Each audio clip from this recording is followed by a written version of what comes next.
ఇంట్లో ఉన్న బంగారాన్ని విడిపించి ఆ రోజు ఆన్లైన్ రేటుకే మేము కొంటాం. Sharma gold company. అందరికీ నమస్కారం. Welcome to our channel. Present మనతో పాటు ఉన్నారు ప్రముఖ జ్యోతిష్యులు, ఆధ్యాత్మికవేత్త డాక్టర్ గుండెపూడి శివసుధీర్ శర్మ గారు ఉన్నారు. మరి గురుగారితో మాట్లాడి పూర్తి వివరాలు తెలుసుకుందాం. నమస్తే గురుగారు. శ్రీమాత్రే నమః. శ్రీ గురుభ్యో నమః.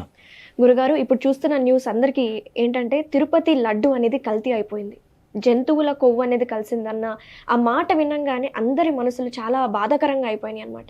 నిజంగా మనము తిరుపతి దేవాలయానికి వెళ్ళకపోయినా సరే ఎవరన్నా మనకి లడ్డు తీసుకొచ్చినా ఆ సాక్షాత్తు ఆ వెంకటేశ్వర స్వామిని దర్శించుకున్నట్టే ఆ లడ్డు మనకు అందింది అని చాలా సంతోషపడి మనం తింటూ ఉంటాము. సో ఈ మాట వినంగానే నాకు కూడా చాలా బాధ వేసింది అనమాట. మీకు ఎలా అనిపించింది ఇలా కల్తీ జరిగిందన్న మాట వినంగానే?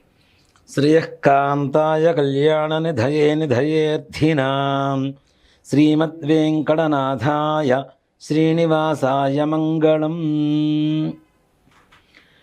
కలియుగంలో పిలిచిన వెంటనే పలికే దైవం, కలియుగ ప్రత్యక్ష దైవం, కలౌ వెంకటనాయక అనేటువంటి సూక్తి ఉన్నటువంటి దైవం ఎవరన్నా ఉన్నారు అంటే అందరి కొన్ని కోట్ల హిందువుల మనోమందిరాలలో ప్రతిష్ఠ అయినటువంటి శ్రీ తిరుమల వెంకటేశ్వర స్వామివారు. అవును, వెంకటేశ్వర స్వామివారు ఆయన దర్శనం నామస్మరణ, నామస్మరణ మాత్రేణ జన్మ సంసార బంధనాత్ అనేటువంటి ఒక సూక్తి ఉంది. మరి ఆయన నామస్మరణ చేస్తే చాలు అన్ని రకాల దుఃఖాలన్నీ కూడా తొలగిపోతాయని చెప్పి శాస్త్రం చెప్తా ఉంది. అలాంటి కలియుగ ప్రత్యక్ష దైవం మనం అంటే నా పర్సనల్గా, నా వ్యక్తిగతంగా నేను తిరుపతి వెళ్ళి నమస్కారం చేసుకొని, స్వామి నాకేం కావాలో నీకు తెలుసు, నువ్వు ఏది ఇస్తే తీసుకుంటానని దండం పెట్టుకొని ఇంటికి వచ్చే లోపల ఏదో ఒక వరం లాంటిది నాకు తప్పనిసరిగా ప్రాప్తిస్తూ ఉంటుంది. అంటే అక్కడ పిలిస్తేనే పలుకుతున్నాడని కదా.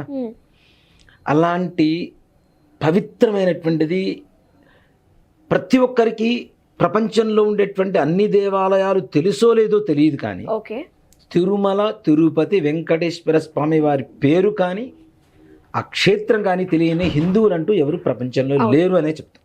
ఇది వాస్తవం.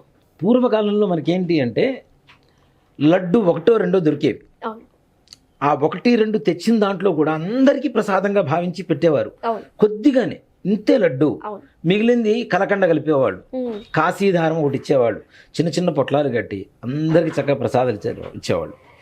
అసలు తిరుపతి వెళ్తున్నామంటేనే 10 మందికి చెప్పి ఆ పుణ్యక్షేత్రానికి వెళ్ళేవాళ్ళు. అలాగే క్షేత్రానికి తిరుపతి దర్శనానికి వెళ్తున్నామంటే మనం వెళ్ళలేకపోతే కట్టినటువంటి ముడుపులు కూడా వెళ్ళే వాళ్ళతో పంపించేవాడు.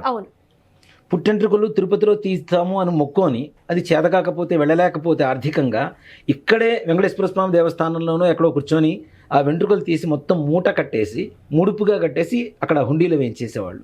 అలాగే ఏ చిన్న ఆపద వచ్చినా, అందుకని ఆపద మొక్కుల వాడ గోవింద గోవింద అని పిలుస్తూ ఉంటాం మనం, అవునా?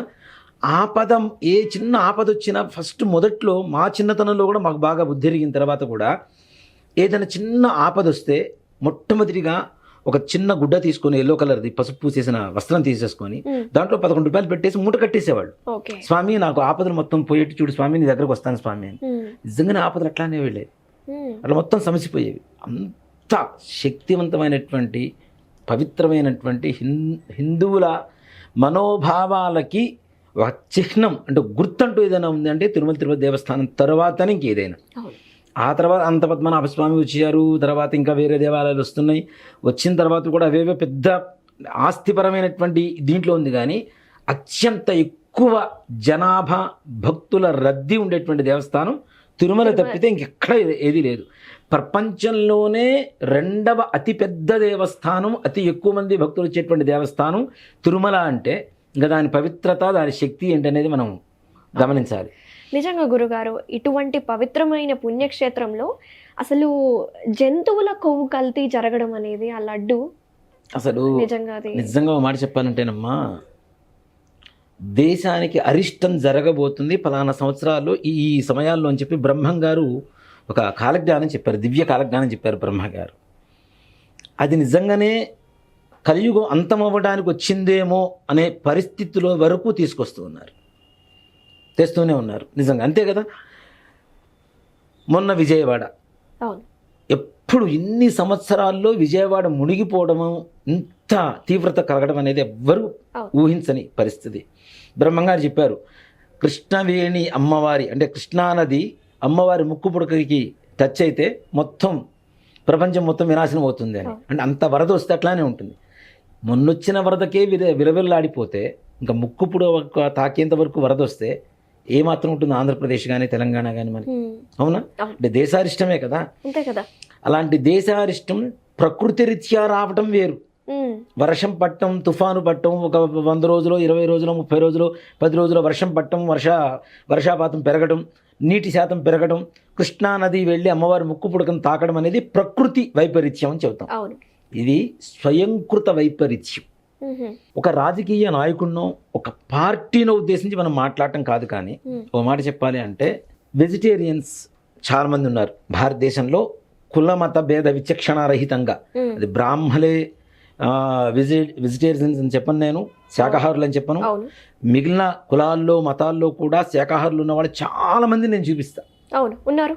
మరి వీళ్ళందరికీ నువ్వు గొడ్డు నుంచి వచ్చినటువంటి ఆ కొవ్వుని తీసుకొచ్చి పెట్టినట్టేగా, ఎంత పాపం తగులుతుంది. వీటన్నిటికంటే అత్యంత పరమ పవిత్రంగా స్వామివారికి నివేదన పెట్టే లడ్డూలోనే ఇలాంటివి కలిపితే అసలు ఎంత దరిద్రమైనటువంటి పని అది. వెంకటేశ్వర స్వామి వారితో పెట్టుకున్నటువంటి వ్యక్తులు కుక్క చావు చచ్చిన వాళ్ళు కూడా ఉన్నారు. అందరికీ నేను చెప్పిన మాట ఎవరు ఏంటి అనేది చాలా మందికి అర్థమవుతూ ఉంటుంది. అంటే ఇది కావాలని చేయించింది అంటారా? ఒకటి చెప్తానమ్మా, ఒక పార్టీ కొంతకాలం పాటు ఆంధ్రప్రదేశ్ని ఏలిన పార్టీ ఏదైతే ఉందో, ఒక 5 సంవత్సరాలు హిందుత్వాన్ని సర్వనాశనం చేసిన పార్టీ అని చెప్తా. క్రిస్టియానిటీ మనది హిందూ దేశం చెప్పుకుంటూనే ఎక్కడో పుట్టి ఎక్కడో పెరిగి ఆ మతం ఇక్కడికి వచ్చి రాజ్యమేలేలా చేయడానికి సహకరించినటువంటి వీళ్ళందరూ కూడా నిజంగా చెబుతున్నారు కదా, వాళ్ళ తండ్రులు ఏ రకమైనటువంటి కుక్క చావు, దిక్కులేని చావు తెచ్చారో అలాంటి చావే వీళ్ళకి ప్రాప్తించబోతుంది ఖచ్చితంగా. జైళ్ళలో ఉండొచ్చినా బుద్ధి రావట్లా, తండ్రి దిక్కులేని చావు చచ్చినా బుద్ధి రావట్లా, చివరికి ఎంతో ఊహించి ఘన విజయం పొందుతామనుకోని చివరికి ఏమీ లేని అడుక్కునే స్థితికి దిగజారుతున్నా సరే వీళ్ళకి బుద్ధి రాల. అంటే వీళ్ళు చేసినటువంటి దానికి స్వామివారి ఫలితం చూపించారు. నిజంగా ఇలాంటి కొవ్వు పదార్థాలు, ఫిష్ ఆయిల్ కలుపుతున్నారట, చేపల మందు కలుపుతున్నారట. అసలు ఎంత దరిద్రం అది. వెంకటేశ్వర స్వామి వారికి నివేదన పెట్టడానికి పూర్వకాలంలో ఒక శాస్త్ర ఆగమం ఉంటుంది, వైష్ణవ ఆగమం. అక్కడ వైష్ణవ సంప్రదాయం కాబట్టి వైష్ణవ ఆగమం ఉంటుంది, పాంచరాత్ర వైష్ణవ ఆగమం అని. దాని ప్రకారం ప్రసాదం ఎలా తయారు చేయాలి, ఎంతెంత క్వాంటిటీ, దాంట్లో ఏవేవి పదార్థాలు వాడాలి, పచ్చకర్పూరం, జీడిపప్పు, కిస్మిస్, వాడేటువంటి పిండి కానీ నెయ్యి కానీ ఎంత మోతాదుగా వేస్తే ఆ రుచి వస్తుంది, స్వామివారికి ఎంత ప్రీతికరంగా ఉంటుంది అనేటువంటిది ఒక మోతాదు ప్రకారం, ఒక పద్ధతి ప్రకారం ఉంది. మధ్యలో మార్చడానికి నువ్వెవరు? పని చూస్తున్నటువంటి ఒక పద్ధతిని, లడ్డు సైజు నువ్వు గ్రాముల లెక్క అమ్ముతావు, దేవుడి ప్రసాదాన్ని గ్రాముల లెక్కన అమ్మేది. ఇంకొక మాట చెప్తాను, హిందూ దేవాలయం తిరుపతి, హిందూ దేవాలయంలో ఇతర మతస్థులను నువ్వు ఎందుకు తీసుకురావాలి అసలు పని చేయించడానికి? వీడు పని చేసేదేమో ఇక్కడ, ఇంటికి వెళ్ళిన తర్వాత బైబిల్ పట్టుకొని చదువుతాడా? వాళ్ళని తీసుకొచ్చి నువ్వు ఇక్కడ పని చేయిస్తావా? మరి అట్లాంటప్పుడు ఇట్లానే జరుగుతుంటుంది. అంటే నువ్వు అదే కదా అని చెప్పి, నువ్వు పుట్టిందేమో హిందూ మతానికి, వెళ్ళిందేమో వేరే మతానికి, నువ్వు అటు ఇటు కాని వాడివి నువ్వయ్యావు. హిందూ మతంలో ఉండి అదే ధర్మాన్ని పాటిస్తున్నటువంటి ప్రతి ఒక్కడు మగాడిగా ఉన్నాడు, నువ్వే అటు ఇటు కాకుండా పోయావు. పుట్టింది హిందూకేగా, పేర్లు అయితే ఇవే పేర్లుగా, అవునా? సోమేశ్వరరావు, సుబ్బారావు, రామారావు, వెంకటేశ్వరరావు, మల్లికార్జున్, ఈ పేర్లే ఉంటాయి. పెరగడం మాత్రం వేరే మతంలో పెరుగుతావు. అసలు నీ ఇంట్లో నువ్వు శుభ్రం చేసుకోవడం చేత కాని వాడివి పక్కింటికి పోయి ఎక్కడ కడుగుతావు నువ్వు? నీ మత ధర్మం ఏంటో, నీ మతం ఏంటో నీకు తెలీదు. అది తెలుసుకోవడానికి ప్రయత్నం చేయకుండా పక్కింటి వాడి పులకూర రుచి అని చెప్పి నువ్వు పక్కింట్లో పోయి తింటే అది ఎంతవరకు ఉంటుంది? ధర్మం కూడా ఏం చెబుతుంది? స్వధర్మో నిధనం శ్రేయ పరధర్మో భయావహ. నీ ధర్మం ఏదైతే ఉంటుందో అది నీకు ఎప్పుడు కూడా ధైర్యంగానే ఉంటుంది. ఇప్పుడు నా ఇంట్లోనే ధైర్యంగా ఉంటా, పక్కింటికి పోతే అలా ఎందుకు ఉండగలుగుతాను? కూర్చోమంటే కూర్చోవాలి, నిల్చోమంటే నిల్చోవాలి, పోరా అంటే బడికి పోవాలి. అదే నా ఇంట్లోంచి నన్ను బయటికి పొమ్మనే అధికారం ఎవరికి లేదుగా. లేదు. అది స్వధర్మం నాది, నా ఇల్లు నాకు స్వధర్మం లాంటిది. పరధర్మం ఎప్పుడు భయమే, ఏం చేయొచ్చో ఏం చేయకూడదో తెలియదు, ఎలా చేయాలో తెలియకూడదు, రైట్. ఇది కూడా భయమే కదా. అవును. అలాంటి భయంలో నువ్వు బ్రతుకుతూ అలాంటి మతాన్నే నువ్వు ఎక్కువగా ఇచ్చేయాలని చెప్పి ఒక మాట చెప్పాలంటే హిందూ మతాన్ని సమూలంగా నాశనం చేయడానికి కంకణం కట్టుకున్నటువంటి హేతువాదులని చెప్తారు. గురుగారు, సాక్షాత్ ఆ వెంకటేశ్వర స్వామితో ఇలాంటి నాటకాలు ఆడితే డెఫినెట్గా పనిష్మెంట్ అనేది ఉంటుంది. సో వీళ్ళకి జరగబోయేది ఏంటి? హిందూ దేవాలయానికి వచ్చినటువంటి సంపద ఏదైతే ఉందో అది హిందూ దేవాలయాలకి, హిందూ ధార్మిక కార్యక్రమాలకు మాత్రమే వాడాలి. నెంబర్ 1. మసీదులోంచి డబ్బులు తీసుకొచ్చి హిందూ దేవాలయాలకు ఏమైనా పెడుతున్నావా? చర్చిలోంచి తీసుకొచ్చి ఏమైనా హిందూ దేవాలయాలకు పెడుతున్నావా? మరి హిందూ దేవాలయాల మీద నుంచి వచ్చినటువంటి డబ్బునంతా తీసుకెళ్ళి వాళ్ళకి పండగలకి తీసుకెళ్ళి నువ్వు ఎట్లా ఈనాములు ఇస్తావు? నా డబ్బుని తీసుకెళ్ళి నువ్వు వాళ్ళకి ఇవ్వడానికి నువ్వెవరు? అలా పాలక మండలి అని ఒక మండలి ఉంది కదా ఇప్పుడు పరిపాలించేటువంటి అసలు దేవుణ్ణి పాలించడానికి పాలక మండలి ఏంటి నాన్న? ప్రపంచాన్ని ముల్లోకాలను ఏలేటువంటి ఆ రాజుకి, భగవంతుడికి మనం మండలి ఏంటి? మనం పాలకులు ఎవరు? మనం రేట్లు ఫిక్స్ చేస్తాం. అది కూడా నిజంగా పోయినసారి జరిగిన వీడియోలు కొన్ని ఉన్నాయి. చేపల మార్కెట్లో రేట్లు ఫిక్స్ చేస్తారు చూడండి, ఈ చేప ఇంత, ఈ చేప ఇంత అని చెప్పి ఒక్కో సేవకి ఇంత ఇంత, అంతెందుకు అట్లా కాదు, ఇంకా పెంచు. ఆయన ఏమన్నా వ్యాపారం? అదేమన్నా వ్యాపారం కాదు కదా, దేవాలయం ధార్మిక సంస్థ కదా అది. ఇక్కడ దేవాదాయ శాఖ అని చెప్పి ఉంటుంది. దేవ ఆదాయ శాఖ ఇది. ఎంతసేపటికి దేవుడి మీద వచ్చేటువంటి సొమ్ముని ఎలా చేయాలి, పక్కకి ఎలా మళ్లించుకోవాలి, దేవుడి మీద తిరుపతి వెంకటేశ్వర స్వామి మీద వచ్చేటువంటి సంపాదనని రాష్ట్ర ప్రభుత్వం కలుపుకుంటూ ఖర్చులకు వాడుతుంది. అది ఎలా వాడతావు నువ్వు హిందూ ధర్మానికి వాడు. మరి పూర్వకాలంలో లేదుగా ఈ పద్ధతి. అసలు నన్ను అడిగితే దేవాలయాలన్నీ కూడాను ఈ దేవాలయ ధర్మాధిక అంటే ఏదైతే ఈ ఎండోమెంట్ బోర్డు ఉందో దాంట్లోంచి బయటికి రావాలి. బయటికి వచ్చి ఎవరైతే హిందూ మతంలో ధార్మికంగా ఉండేటువంటి వాళ్ళు ఉంటారో, శాస్త్ర ఆగమాలు తెలిసిన వాళ్ళు ఉంటారో వాళ్ళకి అప్పచెప్పాలి. వాళ్ళ పర్యవేక్షణలో దేవాలయాలు చక్కగా జరుగుతాయి. నువ్వు వాళ్ళందరూ ఎవరో తింటారని చెప్పి నువ్వు తింటాం మొదలు పెడితే ఇదో ఇలానే ఉంటుంది. ఇప్పుడు మొన్న ఎన్నికల్లో ఏమైంది? మొత్తం ఘోరపరాజయం ఏమైంది. 11 పక్కవాడికి ఇస్తా అని చెప్పి మనమే తీసుకున్నాం. అది చాలదా భగవంతుడు వేసిన శిక్ష? ఎక్కడ ఉంటున్నావో ఎలా ఉంటున్నావో కూడా జనాలకి సరిగా అర్థం కాని పరిస్థితులు, దిక్కు తోచని పరిస్థితులు ఉండిపోయావు. ఇలాంటి వాళ్ళకి నేను చెప్తున్నా కదా, రౌరవం అంటే నరకంలో ఎలాంటి శిక్షలు వేయాలో అలాంటివి భూలోకంలో వేసి రెండో వాడు ఇలాంటి తప్పులు చేయకుండా జనాలందరికీ ప్రత్యక్షంగా చూపించాలి. ఇక్కడ మనం భయపడుతున్న శిక్షలు వేయడానికి లాలు దాంట్లో చాలా లొసుగులు ఉన్నాయి. కొన్ని ఇతర దేశాలకు వెళ్ళండి, ఆడపిల్ల వైపు కన్నెత్తి చూస్తే తీసుకొచ్చి నడు రోడ్డు మీద కోసేస్తారు మనిషి. అలాంటి శిక్షలు తీసుకురండి, బాగుంటుంది. ఇప్పుడు మరి దేవుడు ఇంతమంది కోట్ల మంది మనోభావాలు దెబ్బతినేలాగా నువ్వు ప్రవర్తించినప్పుడు నీకు ఎలాంటి శిక్ష వేయాలి? ప్రపంచంలో ఉండేటువంటి జంతువుల్లో అతి హీనమైనటువంటి జంతువు కంటే కూడా నువ్వు హీనం. నీ తర్వాతనే అది కూడా అంత ఘోరమైనటువంటి బ్రతుకుతున్నావు. స్వామివారి సొమ్ము తిని ఇప్పుడు నెయ్యి డూప్లికేట్ తీసుకొస్తున్నావు. ఇక్కడ నువ్వు తీసుకున్న డబ్బులు మాత్రం ఒరిజినల్ ప్యూర్ ఘీకి ఎంతైతే కాస్ట్ పే చేస్తావో అది పే చేసుకుని వాళ్ళ దగ్గర నుంచి కమిషన్ తిన్నట్టేగా. దేవుడి సొమ్ము గడ్డి తిన్నట్టు తిన్నావుగా.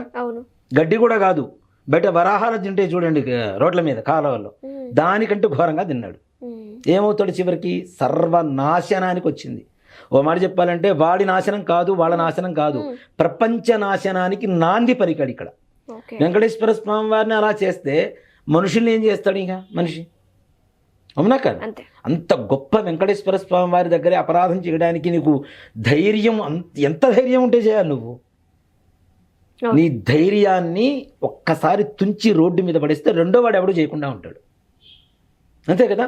రాబోయేటువంటి రోజుల్లో కూడా ప్రసాదం ఇలానే చేయాలి, ఇదే క్వాంటిటీ ఉండాలి, ఈ మోతాదులో అన్నీ కూడా వెయ్యాలి అని చెప్పి ఒక శిలాశాసనం తయారు చేయమని చెప్తున్నాను నేనైతే. అది రాస్తే ఇప్పుడు ఈ ప్రభుత్వం ఉంది, ఇంతకుముందు ప్రభుత్వం ఉంది, అంతకుముందు ప్రభుత్వం ఉంది, రాబోయే ప్రభుత్వం వరకు తెలుస్తుంది. కానీ రాబోయే భవిష్యత్ తరాలకి ఎలా తెలుస్తుంది? ఒక శిలాశాసనం ఉంటే ప్రశ్నించడానికి ప్రతి ఒక్కరికి కూడా అధికారం ఉంటుంది. దేవుడి గుళ్ళ పెళ్లికి అందరూ పెద్దలే. ఇప్పుడు తిరుపతి దేవస్థానానికి మీరు అధికారులు కాదు, ప్రతి ఒక్కరికి భాగస్వామ్యం ఉంది. ప్రతి భక్తుడికి ₹1 హుండీలో వేసే ప్రతి భక్తుడికి కూడా భాగస్వామ్యం ఉన్నట్టే. రూపాయి వేసినా వేయపోయినా సేవ చేసేవాళ్ళు ఎంతమంది, ఎన్ని వేల మంది ఉంటున్నారు. ఇంతమందికి భాగస్వామ్యం ఉంది. వీళ్ళందరూ ప్రశ్నించడానికి తప్పనిసరిగా వీళ్ళకి అధికారం కలుగజేయాలి. ఏంటంటే తప్పనిసరిగా కంప్లైంట్ బాక్స్ ఏదైతే ఉంటుందో అవి తప్పనిసరిగా పెట్టాలి. ఎవరి మనోభావం ఎలా ఉందో అది ప్రతి ఒక్కటి డిస్ప్లే అవుతూ ఉండాలి, క్రిస్టల్ క్లియర్గా జనాలందరికీ తెలిసేలాగా ఒక సిస్టమ్ తిరుపతిలో తీసుకొస్తున్నారు. తీసుకొచ్చే ముందు ప్రజాభిప్రాయం తెలుసుకోవాలి. నీ అభిప్రాయం నీకేం తెలుసు అని చెప్పి నువ్వు సొంతగా ఇది చేస్తున్నావు. ఆగమశాస్త్రం తెలుసా? తెలియదుగా. నువ్వు ఐఏఎస్ చదువుతున్నా ఐఏఎస్ చదివిన వాళ్ళకి కొంతవరకు జ్ఞానం ఉంటుంది, వాళ్ళకు కూడా చాలా వరకు దైవం పట్ల వాళ్ళకి అన్ని విషయాల్లో కూడా పరిజ్ఞానం కావాలి. కాబట్టి ఇప్పుడు ఎమ్మెల్యేనో ఎంపీనో ఒక మినిస్టరో ఒక లేదంటే టీటీడీ అధికారో వాళ్ళకి ఎంతవరకు తిరుమల తిరుపతి దేవస్థానం మీద అవగాహన కలిగి ఉన్నారు? ఏమీ లేనివాడు వచ్చి అక్కడ రాజ్యం వెళ్తున్నాడు కదా. మరి జ్ఞానం ఉన్నటువంటి వాళ్ళందరూ వెనుకుంటారు. చెప్తున్నా, చాగంటి కోటేశ్వరరావు గారు ఉన్నారు, గరిగిపాటి నరసింహారావు గారు ఉన్నారు, రాధా మనోహర్ దాస్ గారు ఉన్నారు, సామవేద షణ్ముఖ శర్మ గారు ఉన్నారు. ఇలాంటి వాళ్ళు చాలామంది ఉన్నారు. విఘ్నత కలిగినటువంటి వాళ్ళు, విజ్ఞానం కలిగినటువంటి వాళ్ళు. ఇలాంటి వాళ్ళందరినీ ఏమో కేవలం దర్శన మాత్రానికి మాత్రమే ఒక హద్దులో పెట్టేసి మీరు రాజ్యం వెళ్తాం, మాదే రాజ్యం. ఇంకోటి కూడా చెప్తున్నా, ఏ పార్టీ అయినా సరే మీ భార్యలు కావచ్చు, మీరు కావచ్చు, మీ తరఫు నుంచి రోజుకు 100 మందిని తీసుకుని వెళ్తుంటే కామన్ భక్తుడికి దర్శనం ఎక్కడ దొరుకుతుంది? గంటలు వీడేమో కింద మెట్ల మీద నుంచి నడుచుకుంటూ వచ్చి గంటలు వెయిట్ చేయాలా? మీరు మాత్రం చక్క లోపలికి డైరెక్ట్ ఏదో అత్తగారింట్లో పోయి మంచం మీద కూర్చున్నట్టు పోయి కూర్చొని దర్శనం చేసుకొని వస్తారా? వివివిఐపి అది కూడా తప్పే కదా. మీరు వివివిఐపి అన్నప్పుడు కొంతమందికి రోజుకి ఇంతమందికి మాత్రమే అని చెప్పి ఒక ఇది పెట్టాలి. ఎంతమంది వస్తే అంతమందిని లోపలికి దోషిస్తాం, కామన్ భక్తులు మాత్రం పక్కన పడేస్తామంటే కామన్ భక్తులు లేకపోతే ఇప్పుడు వివివిఐపి వచ్చి ఏమాత్రం ఫండ్స్ ఇస్తున్నారు చెప్పండి? ఏమాత్రం హుండీలో వేస్తున్నారు చెప్పండి? కామన్ భక్తులు వేసేటువంటి 10 కోట్ల రూపాయలు, ఒక విఐపి వేసేటువంటి 1 లక్ష రూపాయలు, ఏది ఎక్కువ? కామన్ భక్తులు వేసేదే ఎక్కువ కదా. మరి కామన్ భక్తులు గుప్తంగా తెలియకుండా ఒంటి మీద ఉండేటువంటి నిలువు దోపిడీ అనేటువంటి ఒక ఇది కూడా ఉంటుంది, మొక్కు. ఒంటి మీద ఉండేటువంటి బంగారం మొత్తం కూడా తీసివేస్తాడు. ఇప్పుడు నేను ఉన్నానన్న ఇట్లా వెంకటేశ్వర స్వామికి ఏదైనా పని కావాలి, నాకు ఏదైనా ఆపద వచ్చింది, స్వామి నాకు ఈ పని చేసి పెడితే నిలువు దోపిడీ ఇస్తాను స్వామి అంటే ఒంటి మీద ఉండేటువంటి ప్రతి ఒక్క బంగారపు నగల మొత్తం తీసుకెళ్ళి హుండీలో వేస్తారు. మరి అంతంత బంగారం ఎక్కడి నుంచి వచ్చింది నీకు? కామన్ భక్తులు ఇవ్వబట్టే కదా. కామన్ భక్తులు పక్కన నెట్టేస్తున్నారు. ఈ వివివిఐపీలకు మాత్రం ఎక్కువ ప్రాధాన్యత ఇచ్చేసి వీళ్ళందరినీ మాత్రం కష్టాలు పాలు చేస్తున్నారు. 24 గంటలు 36 గంటలు వాళ్ళకి తిండి ఉండదు, తాగడానికి ఇది ఉండదు, స్నానం చేయడానికి అవకాశం ఉండదు. ఆ చెమటలు పట్టిన వస్త్రాల్లోనే అంతే కూర్చొని వాళ్ళు దర్శనం చేసుకొని రావాలి. అది ఎంతవరకు ధర్మం కదా. ఇలాంటివన్నీ కూడా కేవలం ప్రభుత్వం వల్ల మాత్రమే జరుగుతున్నటువంటి తప్పులు. అలాంటిది గత ప్రభుత్వం మరీ వాళ్ళు వాంటెళ్ళి కావాలని చెప్పి చేసినటువంటివి కూడా చాలా ఉన్నాయి. అంటే హిందూ మతాన్ని అణగదొక్కాలి, హిందూ ధర్మాన్ని మొత్తం కాలరాయాలి అనేటువంటి సంకల్పం ఏదైతే ఉందో అది ఈ విషయంలో అంటే స్వామివారికి లడ్డూ విషయం ఒకటి మనకి తెలిసింది, మిగిలిన ప్రసాదాల విషయం తెలియదు కదా ఏం చేస్తున్నారు అనేది. దాంట్లో కూడా ఇదే కొవ్వు కలుపుతున్నారుగా అన్నిట్లో. దద్దోజనం, పులిహోర, చక్కెర పొంగరి, తర్వాత పెరుగన్నం, ఇవన్నీ రకాల రోజుకి 184 రకాల నివేదనలు స్వామివారికి జరగాలని చెప్పి ఆగమ శాస్త్రంలో పురాతన నుంచి వస్తున్నటువంటి ఒక ధర్మం. అది పోయింది. ఇప్పుడు 24 రకాలు చేశారు. 24 గంటలకు గంటకొకటి 24 రకాల ప్రసాదాలు చేశారు. ఈ 24 ప్రసాదాల్లో కూడా ఎంతవరకు పవిత్రత ఉంది? అసలు అత్యంత పరమ పవిత్రమైనటువంటి తిరుపతి లడ్డు కనపడితే మీరు చెప్పినట్టుగా వెంకటేశ్వర స్వామి చూసినట్టు అనుకుంటాం మనం. ఇప్పుడు ఆ పవిత్రత ఎక్కడుందమ్మా? లేదు కదా. ఒక మనిషికి నిజంగానే 100 లడ్లు ఎందుకు ఇస్తున్నారు? అంత రిక్వైర్మెంట్ ఏముంది? 1 లడ్డు 2 లడ్డూలు దొరికినప్పుడు ఉన్నటువంటి పవిత్రత మనిషికి ఎన్ని లడ్లు కావాలంటే అన్ని లడ్లు ఇస్తున్నప్పుడు ఉన్నదా? లేదు కదా. ఒకతను నాకు తెలిసి భార్య శ్రీమంతానికి తిరుపతి లడ్లు స్వీట్ల లాగా మంచాడు. నువ్వు ఎక్కడి నుంచి వచ్చినాయి మరి ఇవి? ఎంత అధికార లోపం ఉంది దీంట్లో. గత 5 సంవత్సరాలు జరిగింది ఇది కూడా. 1000 లడ్లు తెప్పించాడు. ఎక్కడి నుంచి వస్తాయి 1000 లడ్లు? సర్వసాధారణమైనటువంటి ఒక మనిషికి అక్కడ అధికార లోపం ఉన్నట్టేగా. తప్పు కదా అది. ప్రసాదం అంటే నిజంగా ఒక మాట చెప్పాలంటే నాన్న, మనం తినేటువంటి ప్రసాదం ఎలా ఉండాలంటే అది మల రూపంలోకి మారనంత చిన్న పదార్థం ఏదైతే ఉంటుందో అది ప్రసాదం అవుతుంది. పూర్వకాలంలో ఇంతే పెట్టేవాళ్ళు. ఇప్పుడు లడ్డు తీసుకోవడమే ఆలస్యం, ఇంటికి వచ్చి పూజ చేయడం ఇవన్నీ ఏం లేదు, అక్కడే తినేసి వచ్చేస్తున్నాం. దేనికంటే ఎన్ని కావాలంటే అన్ని దొరుకుతున్నాయి. పూర్వకాలంలో లడ్డు దొరకగానే అది ఒక వజ్రంలాగా కోహనీరు మణి మనకి చేతికి దొరికినట్టే. అంత పవిత్రంగా ఉండేవాళ్ళం. అంత ఇంత లడ్డు ప్రసాదంగా ఇంటికి తీసుకెళ్ళాలి, దేవుడికి పూజ చేయాలి, అందరికీ పంచాలనుకునేవాళ్ళం. ఇప్పుడు పంచాలి అంటే ఒక్కొక్కడికి ఒక్కో లడ్డు ఇచ్చేటువంటి స్థాయికి మనం వచ్చేసారు. నువ్వు జనాలకి ఎంతైతే ఇవ్వగలుగుతున్నావో అంత డొల్లతనం లోపల చేస్తున్నావనే కదా. అంతే కదా. అంత ప్రసాదాలు ఇవ్వకు, ఎంతవరకు ఇవ్వాలి అంతవరకు ఇవ్వు, అది పవిత్రంగా చేయించు. ప్రపంచ వినాశనానికి నాంది పలికినటువంటి ఈ యొక్క దుర్మార్గుల్ని నిజంగా నడి రోడ్డు మీదకి తీసుకొచ్చి కొరడా దెబ్బలు కొట్టినా కూడా తప్పులేదనే చెప్తా. వాడు మంత్రి కావచ్చు, ముఖ్యమంత్రి కావచ్చు, ఏమైనా చేసి ఉండొచ్చు గాక. పాపం చేస్తే ఎవడైనా పాపమే, పుణ్యం చేస్తే ఎవరికైనా పుణ్యమే. మంచి చేయి, నువ్వు మంచి చేయకపోక చేసిన చెడంతా కూడా నెత్తిన పెట్టుకొని వచ్చావు, దరిద్రం అనుభవిస్తున్నావు. వంశం చెబుతున్నానమ్మా, ఇదే వంశం నిర్వంశం అవ్వకపోతే రాబోయే 2 తరాల్లో మరలా మగ పిల్లలంటూ పుట్టకుండా, ఇంటి పేరు లేకుండా సర్వనాశనం అవ్వకపోతే అప్పుడు మాట్లాడండి. జరగబోయే శిక్ష అదే, వాడు చేసిన తప్పులకి పడే శిక్ష అదే, నిర్వంశం. నువ్వు ఎంత సంపాదిస్తే ఉంది, దేవుణ్ణి కడుపు కొట్టి సంపాదించావు. భక్తులకి, నాన్ వెజిటేరియన్స్కి వెజిటేరియన్స్కి తేడా లేకుండా అందరికీ ఒకటే కొవ్వుని తీసుకొచ్చి అందరికీ పనిచేసావు. ఎంత పాపం మూట కట్టుకుంటున్నావు. ఈ పాపం ఊరికినే పోదు కదా, నీ ఒక్కడితోనే పోతుంది అనుకుంటున్నావు. ఇచ్చిన డబ్బు మాత్రమే నీ వంశీకులు తీసుకుంటున్నారు, ఈ పాపాన్ని తీసుకోవడం లేదనుకుంటున్నావు.